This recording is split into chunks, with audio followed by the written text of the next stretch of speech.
Assalamualaikum warahmatullahi wabarakatuh dan salam sejahtera. Saya Aziz Riyadi.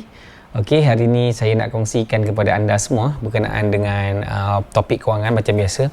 So kepada anda yang mungkin baru lagi dengan channel saya, boleh subscribe dulu and Aziz Riyadi adalah YouTube dan tekan butang loceng untuk dapatkan notification lah kalau saya ada keluarkan video-video baru. Pertama sekali saya minta maaf sebab mungkin siapa yang subscriber saya, sebab saya dah agak lama juga tak upload video sebab saya sibuk sikit kan, sebab saya sibuk sikit, ada kerja sikit, ada new project yang saya buat. InsyaAllah nanti saya akan beritahu projek apa. Okay, so topik kali ni adalah saya nak cerita sikit, ada 6 perkara ataupun 7 perkara kan, 7 perkara yang biasa saya jumpa lah bila orang tanya saya pasal financial ni kan. Pada saya dia salah faham daripada apa persoalan yang ditanya kat saya tu, kemudian saya jawab, saya tahu dia macam tak berapa, kefahaman itu tak berapa tepat. Jadi saya nak betulkan lah, ataupun saya dah summary kan, ada 7. Okey, pertama sekali, ramai orang yang tanya saya, dia sibuk fikir, kalau contoh macam investment kan, kalau investment, dia sibuk fikir pasal investment return kan, tapi tak sibuk fikir kat mana nak untuk tambah income. Maksudnya macam ni, dia sibuk tanya, okey, return kat sini okey tak? Return kat ESB okey tak? Return kat unit trust okey tak? Return kat property okey tak? Tapi bila saya check balik dia punya financial kan, surplus dia, maksudnya income dia tolak expenses dia, lebihan tu tak padan dengan apa yang dia nak cari daripada investment kan. Sebagai contoh, dia nak cari tempat return yang mungkin lebih tinggi, mungkin 8%, 10%, 20%. Tapi bila saya check balik dia punya income lebihan mungkin RM100, RM200, RM300. So kalau katakanlah lebihan RM200, RM300, lepas tu saya check dia punya kita panggil tabung kecemasan pun tak ada lagi kan. Ada mungkin setengah bulan gaji, ataupun lagi teruk ada mungkin suku bulan gaji kan. Tapi cerita investment gila-gila, tanya tu okey tak, ni okey tak. Sebab saya rasa apa yang kena betulkan dulu adalah kita kena betulkan kita cash flow dulu, duit kalau masuk. Tu nombor satu. Jangan sibuk pasal return dulu. Tapi kebanyakan orang bila sebut pasal investment, sibuk cerita pasal return dulu kan. Dia tak cerita sibuk pasal income, nak manage income dulu. Itu yang kesilapan yang pertama. Salah faham yang kedua yang biasa adalah berkenaan dengan loan kan. Kau tanya macam mana nak lulus loan, kenapa loan saya tak lulus, kenapa bank tak nak terima income kita, semua everything kan. So itu persoalan yang kedua yang biasa orang salah faham. Orang sibuk tanya nak apply loan, tapi tak sibuk nak cantikkan kita punya financial profile kan, ataupun profil kewangan. Kenapa profil kewangan? Profil kewangan ni maksudnya kita punya cara kita manage duit lah. Duit income masuk, income keluar kan, expenses keluar. Lepas tu bagaimana kita menyimpan, bagaimana kita punya track record bayar hutang semua. So itu sebenarnya adalah profil kewangan. Sebab untuk anda mudah dapat lulus loan, anda kena cantikkan profil kewangan. Bila cantik profil kewangan, barulah bank senang nak bagi loan kan. Itu nombor satu. Bukan sibuk nak cari loan interest mana paling rendah, bank mana paling bagus kan. Kadang-kadang interest beza 0.05%, tapi fikir macam dia punya beza dia macam 10% pula.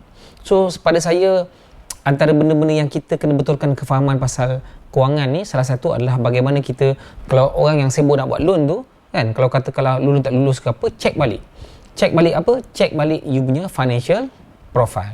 Okey, tu nombor 2. So nombor 3, okey, kebanyakan orang sibuk nak financial freedom, nak hidup senang kan, tapi tak sibuk usaha untuk tambah income, untuk perbaiki kewangan, untuk tambah aset yang boleh jana pendapatan pasif. Lepas tu daripada situ ada lebihan income untuk meningkatkan dia punya lifestyle kan. Orang sibuk apa? Sibuk nak hidup senang. Tengok orang senang, kita nak senang. Kita tengok orang tukar kereta, kita nak tukar kereta. Tengok orang rumah besar, kita nak rumah besar. Tengok orang bercuti, kita nak bercuti. Okay, tapi kita tak sibuk bagaimana melihat orang lain tambah income, kita tak nak tambah income. Kita ada masa kerja 8 pagi mungkin sampai 5 petang. So sejam kita rehat mungkin. So 6 petang sampai malam kita balik rumah tengok TV. Tapi orang lain mungkin buat kerja lain, kan, buat bisnes lah, tambah income lah, kan, macam-macam cara. So kat situ sebenarnya ada banyak perbezaan ataupun kesalahfahaman yang pada saya kena betulkan dululah. So kalau kita nak hidup senang, kalau kita nak improve kita punya lifestyle, kita nak improve kita punya keadaan kewangan, so jangan tengok dulu apa hasil yang kita nak dapat, kan. Kita mungkin tengok kita mungkin boleh letakkan sebagai kita punya goal, kita punya impian.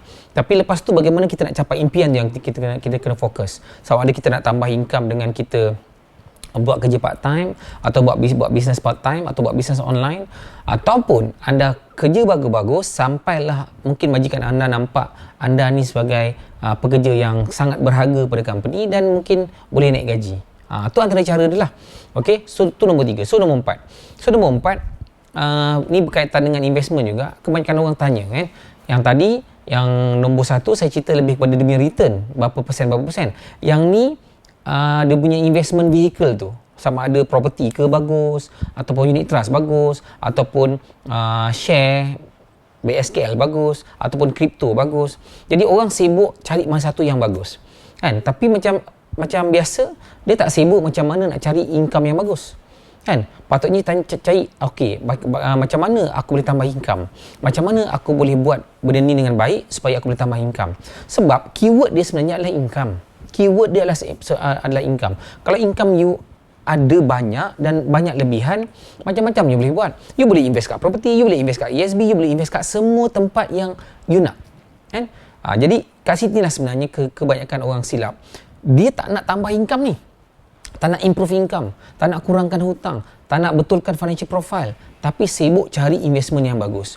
Sebab tu kita kena fahamkan betul-betul sebelum you nak pergi ke tahap ke level investment ni, kena betulkan benda basic. Benda basic adalah apa? Adalah income. Benda basic adalah income. Income dulu. Kalau income you boleh manage, barulah you boleh manage you punya multiple source of income yang lain datang daripada investment, iaitu you punya passive income ke ataupun apa-apa income yang datang daripada investment lah. Tapi kalau basic income yang you dapat biasa ni pun kadang-kadang kita terkucil, kita nak expect dapat pulangan yang besar daripada pelaburan dan kita boleh manage, saya rasa mungkin anda boleh jadi macam keliru kat situ nanti, kan. Saya silap you dapat peluang untuk tambah income atau dapat peluang untuk dapatkan return yang baik, tapi sebabkan you tak biasa manage duit, kan, you berjoli tak tentu pasal. So at the end of the day sebenarnya back to square one. Okay, so tu nombor 4.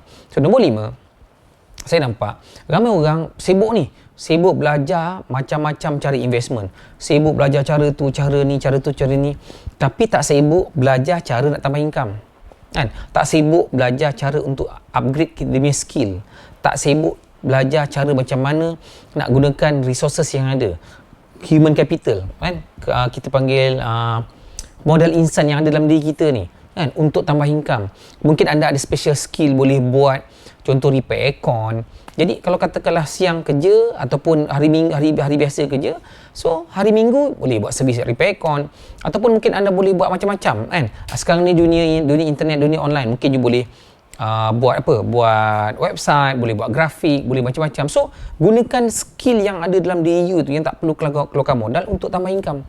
So kat situlah sebenarnya yang patut kita kena fokus. Dan kepada anda yang mungkin tak biasa, tak ada skill lain pula, belajarlah menjual. Belajar menjual. Tak kisahlah jual apa pun, asalkan benda halal, kan. You boleh jadi agent, you boleh jadi stockist, boleh jadi dropship, you boleh jadi mungkin agent yang jual barang yang jadi mungkin untung sikit-sikit je. Tapi just imagine untuk permulaan, katakanlah you ada orang mungkin kat internet, you cari je agent diperlukan, you tengok bersepah-sepah semua. Jadi ada agent yang memerlukan modal, maksudnya you kena beli barang. Ada silap yang tak perlukan modal, you mungkin jual dulu, kan, orang tu beli, kan, orang tu bayar pada supplier bagi pada klien, hantar barang, supplier bagi kat kita. So maksudnya kita bantu dia promote barang dia pun kadang-kadang kita boleh dapat upah.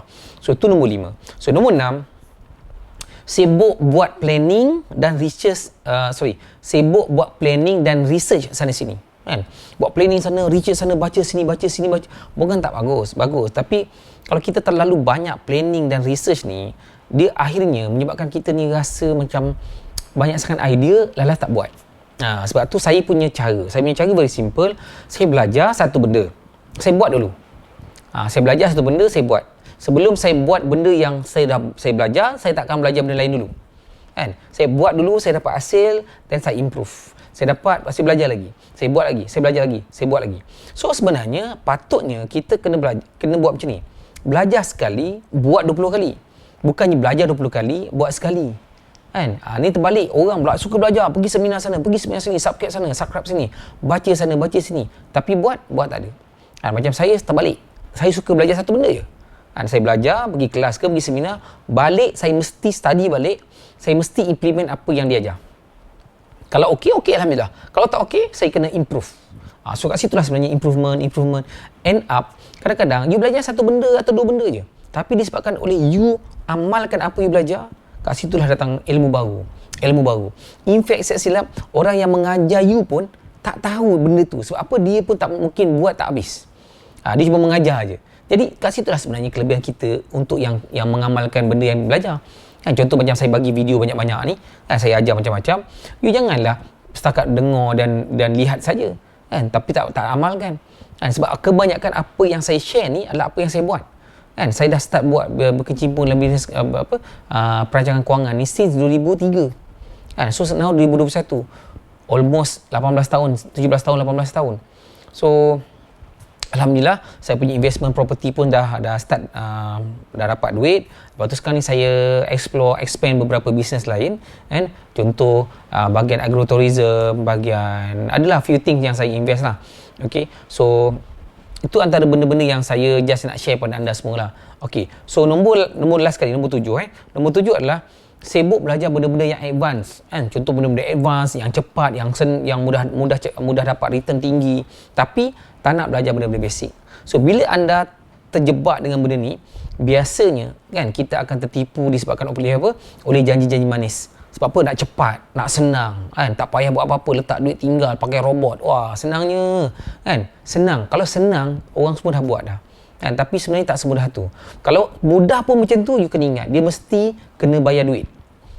Mesti kena ada fee dia lah, mesti kena charge tu lah, charge ni lah. Yang tak best, ada banyak-banyak hidden charge yang you tak expect pun.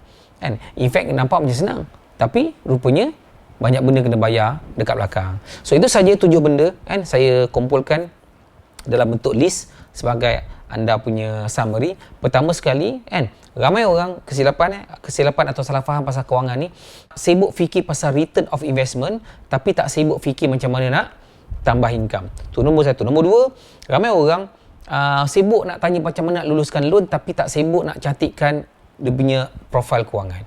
Nombor 3, orang sibuk nak hidup senang tapi tak sibuk usaha nak cari income untuk naikkan value diri supaya kita punya income bertambah. So nombor 4, orang sibuk cari investment vehicle yang paling bagus tapi tak sibuk untuk kukuhkan kewangan sendiri. Basic kewangan dari segi income dan juga simpanan dan seterusnya, settlekan hutang dengan cepat. Nombor 5, orang sibuk belajar macam-macam cara investment tapi tak sibuk belajar cara macam mana nak tambah income. So nombor 6, orang sibuk banyak buat research and planning tapi tak sibuk execute. So nombor 7 last sekali, orang sibuk belajar benda-benda advance tapi tak nak buat benda-benda basic. So itu saja daripada saya. So terima kasih kerana menonton. Kalau ada apa-apa soalan ke apa, anda boleh letakkan ruangan komen. Dan jangan lupa subscribe saya punya channel, insyaAllah. Dan kalau boleh anda sharekan video ni pada orang lain, mudah-mudahan semua dapat manfaat. Itu saja daripada saya. Assalamualaikum warahmatullahi wabarakatuh.